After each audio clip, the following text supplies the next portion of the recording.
Assalamualaikum warahmatullahi wabarakatuh. Perkenalkan, nama saya Alamul Huda dengan NIM 230 10 10 10 150 dari kelas SI 203 dengan prodi PJJ Sistem Informasi. Pada kesempatan kali ini, saya akan menjelaskan tentang sistem bus dalam komputer, fungsi, jenis, dan arsitektur. Untuk memenuhi tugas ujian akhir semester mata kuliah organisasi dan arsitektur komputer.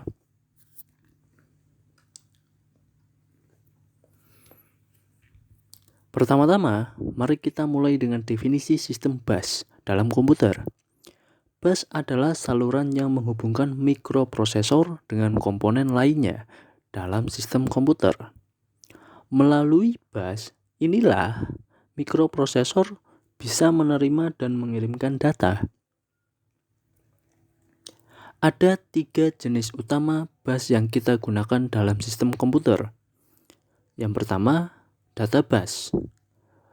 Bertugas untuk mengangkut data antara CPU dan komponen lainnya. Lebar data bus menentukan jumlah data bit yang bisa ditransfer per unit waktu.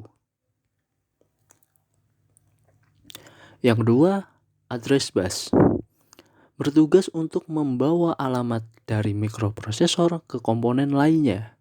Setiap komponen harus memiliki alamat yang unik. Yang ketiga, control bus. Membawa sinyal kontrol antara mikroprosesor dan peralatan pendukungnya. Selanjutnya, mari kita lihat arsitektur bus system. Awalnya, bus tradisional seperti ISA bus digunakan pada era IBM PC 8088 di tahun 80-an. Namun, bus ini memiliki kelemahan seperti beban bus yang berat dan kinerja yang lambat. Untuk mengatasi ini, bus berkecepatan tinggi seperti PCI bus diperkenalkan. PCI bus lebih efisien dan digunakan untuk perangkat berkecepatan tinggi seperti kartu grafis dan jaringan SCSI. Sekarang mari kita bahas elemen-elemen desain bus. Ada beberapa faktor penting yang harus dipertimbangkan. Yang pertama, jenis bus. Ada bus dedicated yang memisahkan jalur data dan alamat, serta bus multiplexed yang menggabungkan keduanya. Yang kedua, ada metode arbitrasi. Ada metode tersentralisasi dengan satu pengendali pusat dan metode terdistribusi dengan pengendali terbesar. Yang ketiga, ada timing. Ada operasi sinkronus yang dikontrol oleh sinyal clock dan asinkronus yang tidak bergantung pada sinyal clock. Yang keempat, ada lebar bus. Lebar jalur data dan alamat. Yang kelima, ada tipe transfer data. Terdiri dari write, read modify, write, dan block transfer. Sistem interkoneksi dalam komputer juga penting untuk dipahami.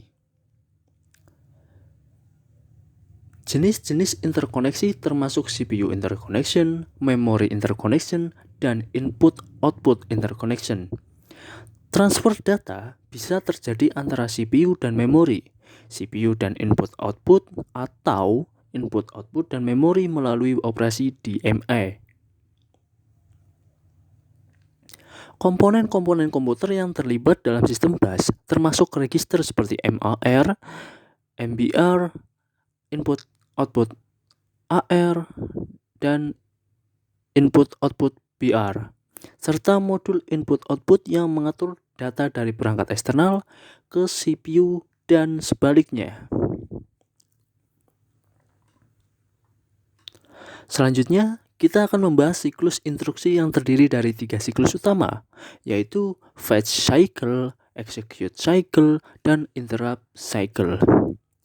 Cyclus fetch mengambil instruksi dari memori. Siklus execute melakukan operasi yang ditentukan oleh instruksi. Dan siklus interrupt menyimpan status proses saat terjadi interrupt dan melayani interrupt tersebut. Terakhir, kita akan melihat apa itu interrupt. Interrupt adalah mekanisme yang menghentikan sementara eksekusi rutin utama untuk beralih ke rutin interrupt.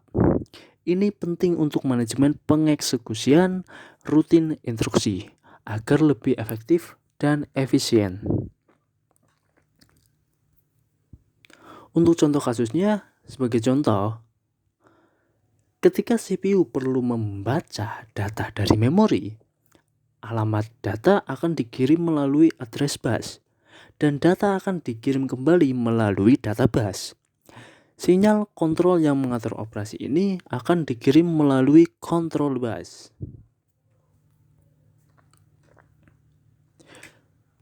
Demikian penjelasan dari saya mengenai sistem bus dalam komputer ini yang mencakup fungsi, jenis, dan arsitekturnya.